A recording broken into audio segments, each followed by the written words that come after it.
Three, two, one. Hello, good morning, good afternoon. How everybody doing today? Welcome to another show of You Don't Know, Mr. VIOC in action. This is the boy, Mr. Ras Books, live in the building one time for the one time count, cool count, quench. And of course, as you know, this is the greatest show that we have always known, at least for the sports show here in the Virgin Islands, that's giving you guys all the unique Olympic sports and activities with our athletes, coaches, administration, and the number one thing, the Olympic movement. Um, so yes, I know this show, or at least for the past couple of weeks. I mean, like I told you guys, the summertime is championship time, man. This is where all the games happen. It's so much activity going on out there, especially for the month of July. July has been extremely busy for everybody, mainly because, well, this is the big year, big Pan Am Games, and we had some World Championship games. It's just a lot of stuff going on, and guess what? We gonna bring it all down to you guys. So this show, of course, like any other show, it's a special show because, of course, we on the show we got special guests all the time. And what I like to do is I like to change it up a bit. I like to always trying to get athletes from different federations so we get a little idea of exactly what this sports are like and what athlete training like and the level of athletes, whether if it's pro, whether if it's the intermediate, the juniors, and the youths. So we like to go ahead and bring it all across the scale so we get to hear a lot of those great things. And just as promised, like a couple, I guess I could say last month, this is a hard group. This is a hard group to try to bring on the show because these people are always somewhere, like they always at some competition, and their time is very scarce. It's very hard to get them. But guess what? They're here today, or at least he's here today. The main man live on the radio, my man Nicolas Delmar from the Archery Federation. Nick, how's it going? Doing great, thanks, Leon. Hey Great man, to be look, here.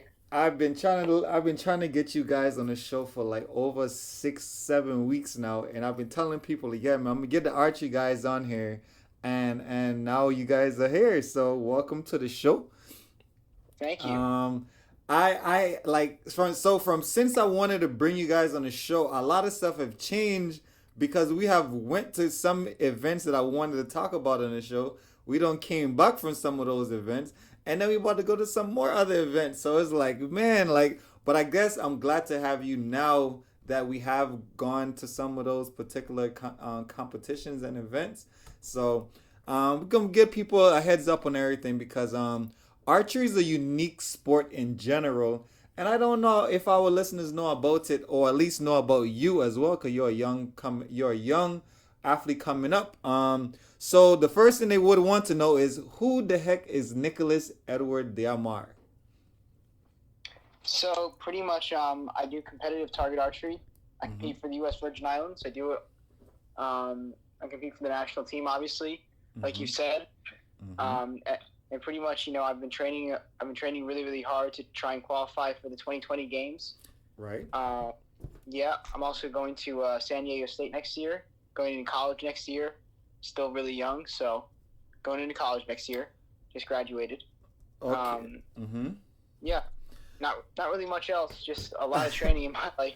Okay. So you're 17 years old, correct? Yeah, 17. Okay. So 17-year-old just graduated high school, already represented our national team. So one good question would be, how long were you an archer? So, well, I mean, I've been shooting like a compound bow, which is not in the Olympics. Mm-hmm. Since I was about 6 years old. My dad, it was just a hobby that me and my dad had. We'd shoot a little bit in our backyard and things like that. Nothing Okay. really serious. Yeah. But then a couple years ago, I'd say about 2.5 years ago now, back in April, I believe, 2 years ago from now. Okay. So Started shooting with 2017.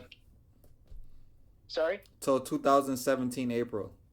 Yeah, April 2017. I started shooting recurve, which is what's in the Olympics. Mm-hmm. Type of they use in the Olympics. So, yeah.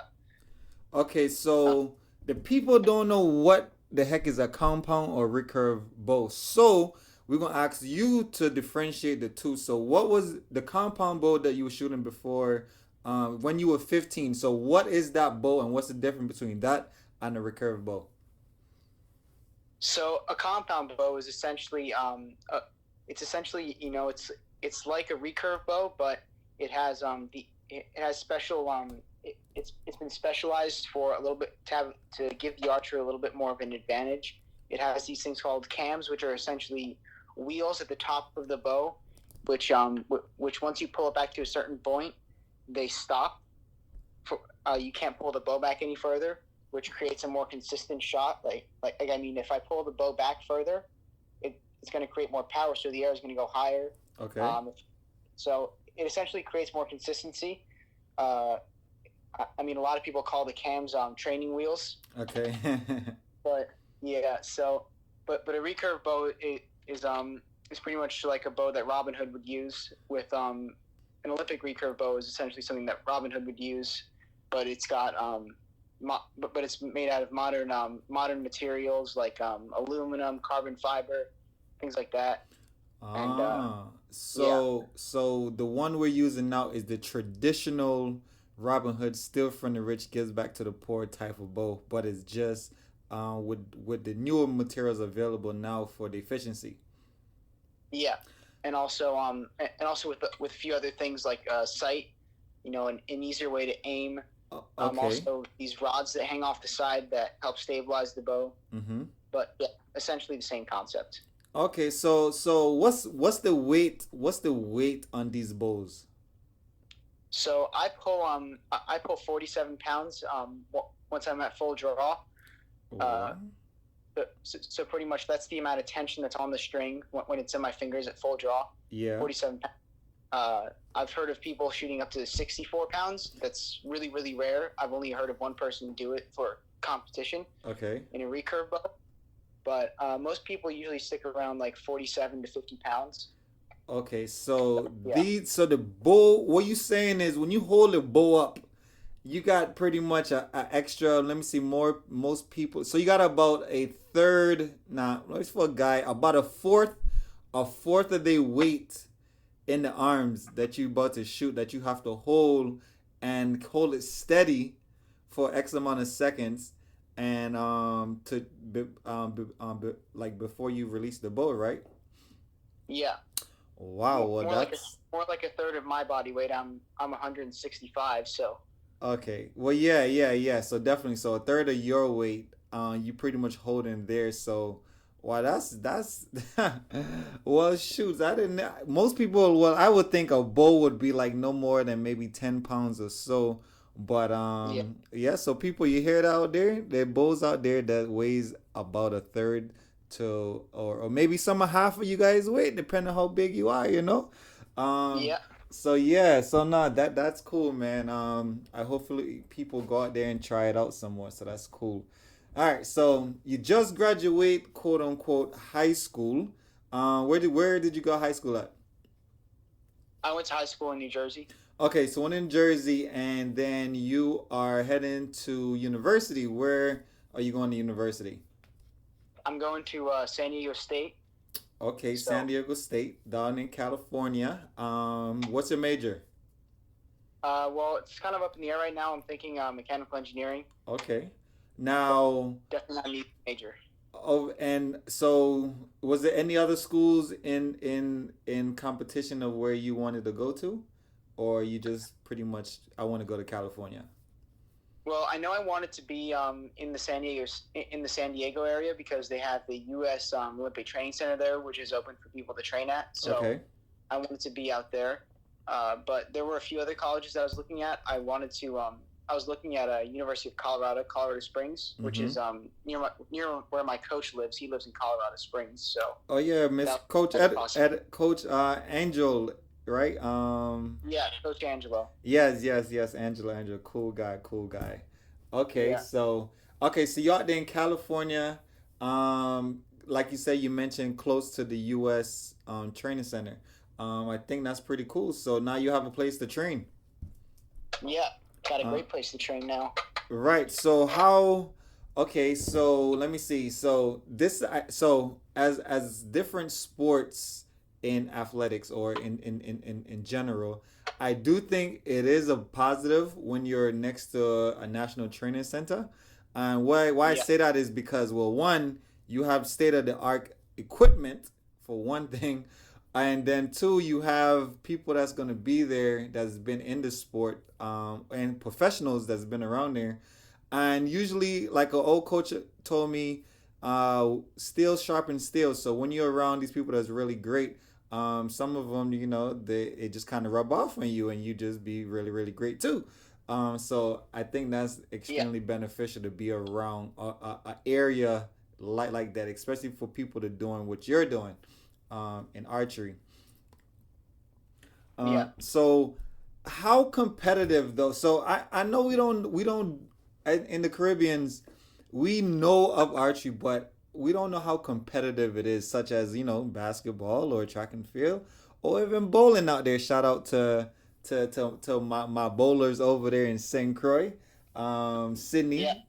So how competitive is archery or the sport of archery? It's very very competitive. In the Caribbean, I would say it's not quite as competitive as the rest of the world, but I think that we have some up and coming athletes that could potentially do something one day, such as myself. Mm-hmm. Um, but but for the most part, a lot of the really competitive countries are in Asia. For example, Korea. I Mm-hmm. remember we were at the university games. You know, you saw them; they look like Terminators, for God's sakes. Those Yes, guys. yes. We can Yeah, definitely. So we'll definitely talk about that on the second segment of the show because I want to get into that part so everybody could know how that yeah, was. Okay, yeah. So Asian countries, yeah. got it. Mm-hmm. Um, a lot of European countries are pretty competitive, like Italy, France, Great Britain, and then like the Pan American region. I would say like a lot of it's usually dominated by the U.S., Canada, and Mexico.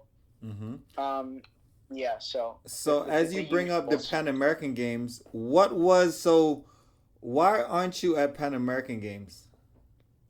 Well, I'm not at Pan American Games because I didn't quite make the cut for it. Mm-hmm. Um, I So definitely feel like that I should have made the cut for it.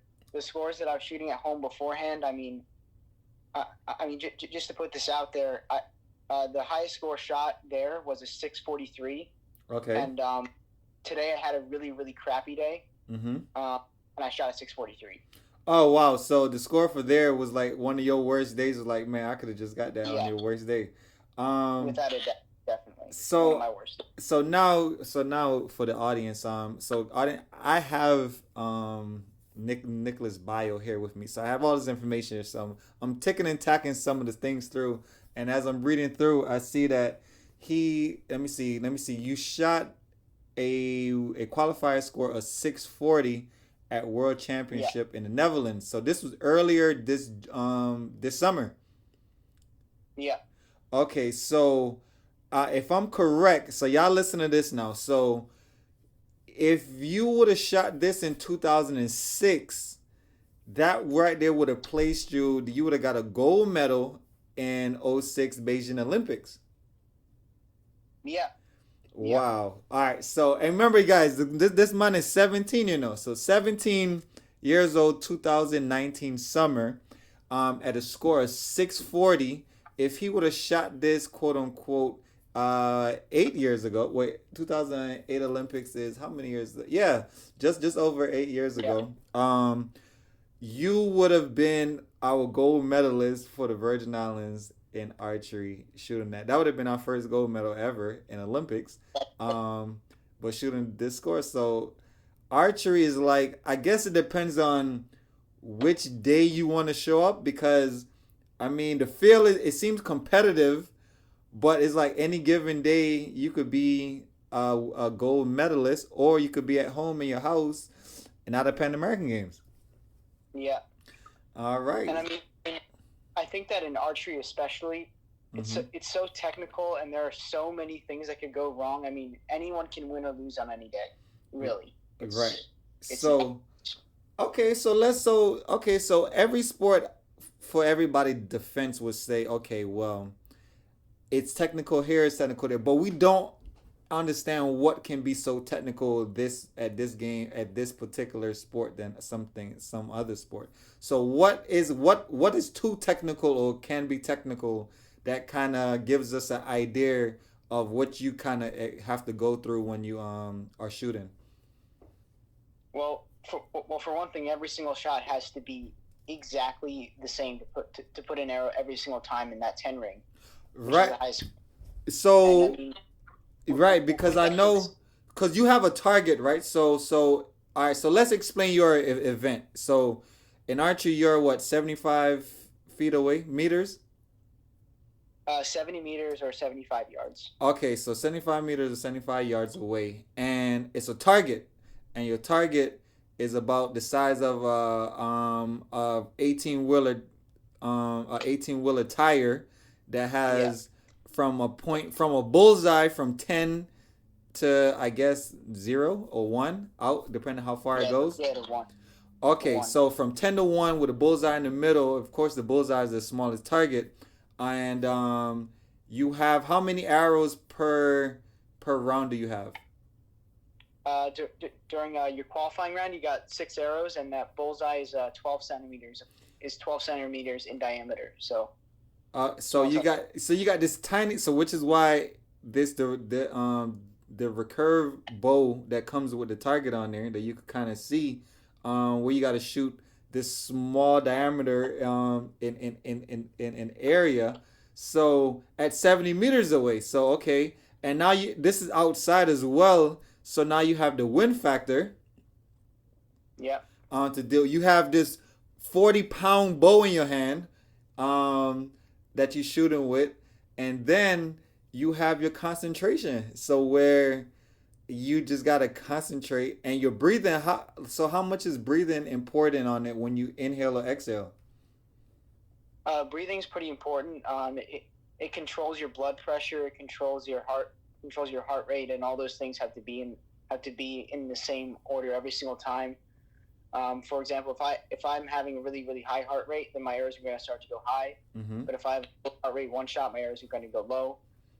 Um, if my blood pressure isn't dropping at the right rate that I want it to, Mm-hmm. I'm not going to be able to pull back my bow as strongly.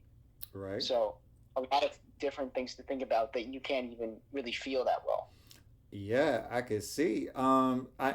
So I only know. I mean, so I know this from trying being out there and practicing with you guys. And as you don't know on this show, so on this show, I always like to tell people, I have to try every sport that we have on our federations because I think I'm the most athletic person, quote unquote, in the territory, or at least I know for sure in the territory. And the whole plan is for me to go out there and see what it's like to be the other athlete in other sport. So I remember when you came down here to train.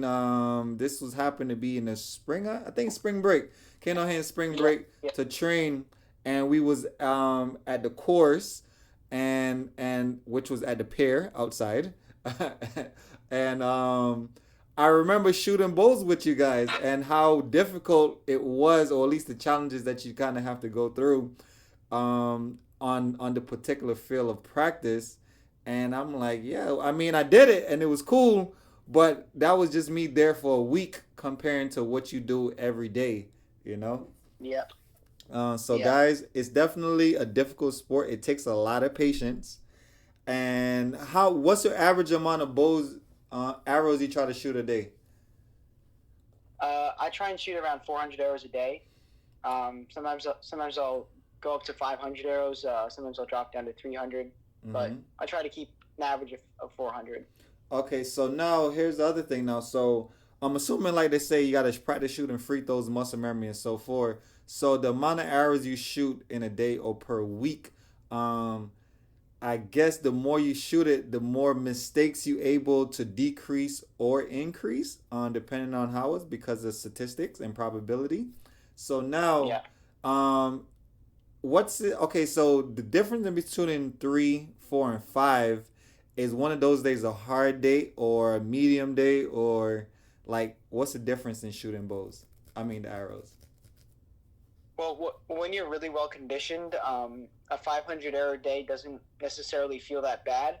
Mm-hmm. I mean, compared to a 400 day, or even a 300 day, they don't really feel that different when you're really, really conditioned. But when you're building yourself up, from not shooting that much, like if I take a couple of days off, Right. building yourself back up again isn't always the easiest thing. It can be a little bit more difficult. But yeah, I would say that once you've been conditioned to do that all the time, it doesn't feel that bad. And when we say condition, we mean shooting as much bows as it. So the increase in the bows is the conditioning part. Yeah, yeah. It's not like you going out there and running some miles and some sprints and hill sprints and such. No, not necessarily. Okay, so you don't do any type of cardio, or do you need to do any type of cardio? I wouldn't say that it's necessarily needed. Okay. But I know a lot of athletes that do cardio, that do work out a lot in the gym.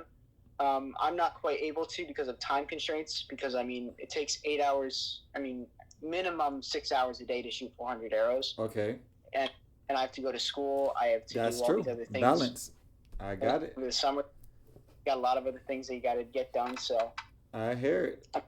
All right. So let's come right back with that. We're going to take a quick commercial break, come right back, get into some more of these competitions that you have been to. So, guys, once again, this is VIOC in action. I'm here with my man, Nicolas Diamar. My man, Archery with the Nick. The man got sharpshooter eye in. You don't know. We're coming right back in a couple of minutes. Boom.